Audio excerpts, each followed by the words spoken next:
പ്രിയമുള്ളവരെ, യാത്രാമധ്യേ നഷ്ടപ്പെട്ടു പോയ തന്റെ ഒട്ടകം ദൂരെ നിന്നും ഓടി വരുന്നത് കാണുമ്പോൾ അതിന്റെ യജമാനുണ്ടാകുന്ന ഒരു സന്തോഷമുണ്ട്.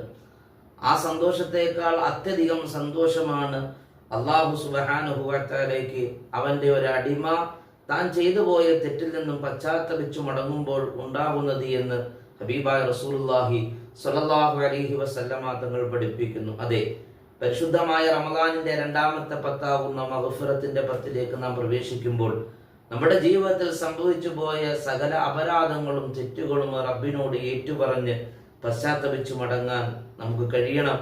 ആ ദിനരാത്രങ്ങളാണ് നമ്മിലേക്ക് കടന്നു വന്നിരിക്കുന്നത്. അവയെ വേണ്ട വിധം പ്രയോജനപ്പെടുത്തി വിശുദ്ധി നേടാൻ നമുക്ക് സാധിക്കണം. അള്ളാഹു അനുഗ്രഹിക്കട്ടെ. പ്രിയമുള്ളവരെ, യാത്രാമധ്യേ നഷ്ടപ്പെട്ടു പോയ തന്റെ ഒട്ടകം ദൂരെ നിന്നും ഓടി വരുന്നത് കാണുമ്പോൾ അതിന്റെ യജമാനുണ്ടാകുന്ന ഒരു സന്തോഷമുണ്ട്.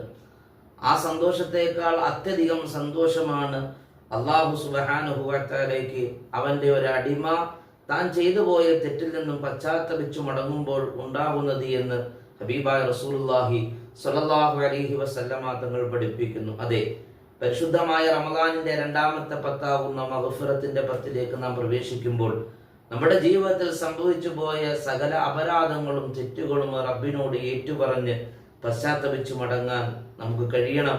ആ ദിനരാത്രങ്ങളാണ് നമ്മിലേക്ക് കടന്നു വന്നിരിക്കുന്നത്. അവയെ വേണ്ട വിധം പ്രയോജനപ്പെടുത്തി വിശുദ്ധി നേടാൻ നമുക്ക് സാധിക്കണം. അള്ളാഹു അനുഗ്രഹിക്കട്ടെ.